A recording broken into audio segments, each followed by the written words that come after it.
रवि, अदिति, करण और नेहा, ये चार दोस्त हमेशा से एडवेंचर के शौकीन रहे हैं। एक दिन इन्होंने डिसाइड किया कि एक पुरानी सुनसान जगह पर ट्रिप पर चलेंगे और वो जगह लोगों के मुताबिक बहुत ज़्यादा डरावनी थी। ये जगह एक पुराना रिजॉर्ट था जो पिछले 20 सालों से बंद पड़ा था और कहते हैं वहाँ जो भी गया कभी वापस नहीं आया। रात के 11 बज रहे थे। चारों कार में रिजॉर्ट पहुंच गए। जैसे ही वो रिजॉर्ट के अंदर पहुंचे तो इन्होंने देखा कि वहाँ का फर्नीचर एकदम सड़ चुका था, सब कुछ जालों से भर चुका था। एक अजीब सा डर उनके दिलों में बैठ गया था। नेहा, यार ये जगह सच में अजीब लग रही है, चलो वापस चलते हैं। करण हंसकर बस इतना ही डर लग रहा है, कोई भूत वूत नहीं होता यार। वो चारों अंदर गए और एक्सप्लोर करने लगे, लेकिन जैसे जैसे वो रिजॉर्ट के अंदर बढ़ते गए उन्होंने एहसास किया कि यहाँ कुछ तो सही नहीं है। दीवारों पर मिट्टी लगी हुई थी और किसी के हाथ के निशान थे, जैसे कोई मदद मांग रहा हो। तभी अचानक से किसी के जोर से चिल्लाने की आवाज आई। आवाज रिजॉर्ट के बेसमेंट से आ रही थी। रवि ने सबको हिम्मत दी और बोला, चलो देखते हैं। सभी बेसमेंट की तरफ बढ़ने लगे। बेसमेंट का दरवाजा पुराना और जंग लगा था, जैसे सालों से खुला ही ना हो। जैसे ही उन्होंने दरवाजा खोला, एक तेज ठंडी हवा का झोंका उनके चेहरे पर पड़ा। अंदर एक अजीब सी बदबू थी, जैसे कुछ सड़ गया हो। नीचे जाकर देखा तो एक पुरानी कुर्सी पर एक औरत बैठी थी, सफेद साड़ी में। उसका चेहरा देखते ही अदिति जोर से चीख पड़ी। अदिति ने ऐसा क्या देख लिया? बाकी के 3 दोस्त हैरान हो गए। अदिति ने ऐसा क्या देख लिया कि वो चीख पड़ी? अदिति ने देखा कि उसका मुंह सड़ चुका था, आंखें काली थी जैसे सिर्फ अंधेरा हो। आंखों में एक अजीब सा अंधेरा था। औरत धीमी आवाज में बोली, तुम लोग भी आ गए, अब वापस कोई नहीं जा पाएगा। औरत तुरंत रवि के सामने आई।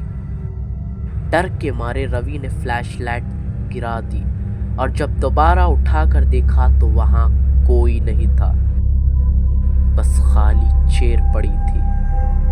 लेकिन अभी भी उनकी आंखों पर वो चेहरा घूम रहा था। दोस्तों ने भागना शुरू किया इधर उधर, पर जैसे ही वापस रिजॉर्ट के दरवाजे तक पहुंचे, दरवाजा अपने आप बंद हो गया।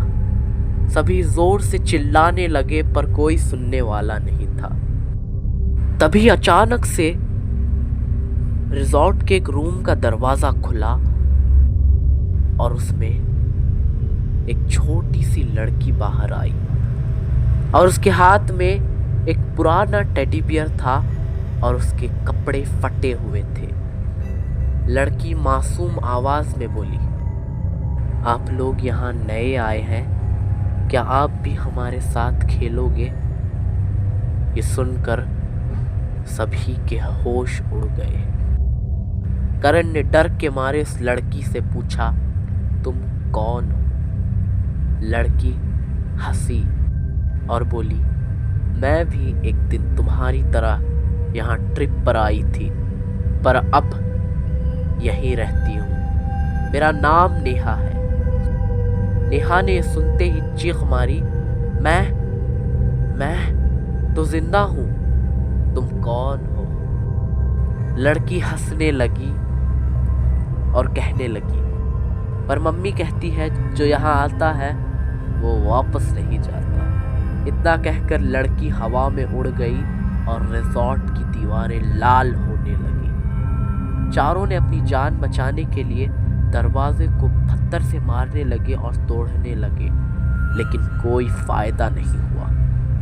धीरे धीरे रिजॉर्ट का अंधेरा उनके आसपास आने लगा। एक एक करके उनकी चीखने की आवाज़ अंदर ही बंद हो गई। 2 दिन बाद पुलिस को वो कार रिजॉर्ट के बाहर मिली, पर अंदर कोई नहीं था। रिजॉर्ट के अंदर जाकर चेक करने पर उन्हें एक चीज़ मिली। वो चीज़ थी एक पुरानी फोटो, और वो फोटो 20 साल पुरानी थी। उसमें जो लोग थे, उसमें 4 लोग थे। वो लोग और कोई नहीं, वो लोग रवि, अदिति, करण और नेहा थे। क्या यही उनका अंत था? क्या वो वापस आए, या वो भी उस रिजॉर्ट का हिस्सा बन गए? कोई नहीं जानता। ऐसी ही डरावनी कहानियाँ देखने के लिए हमारे चैनल MD शोएब अख्तर को ज़रूर सब्सक्राइब करें। और ये वीडियो अच्छी लगी तो इस वीडियो को लाइक कर देना और कमेंट में ज़रूर बताना कि आपको कहानी कैसी लगी। Thanks for watching.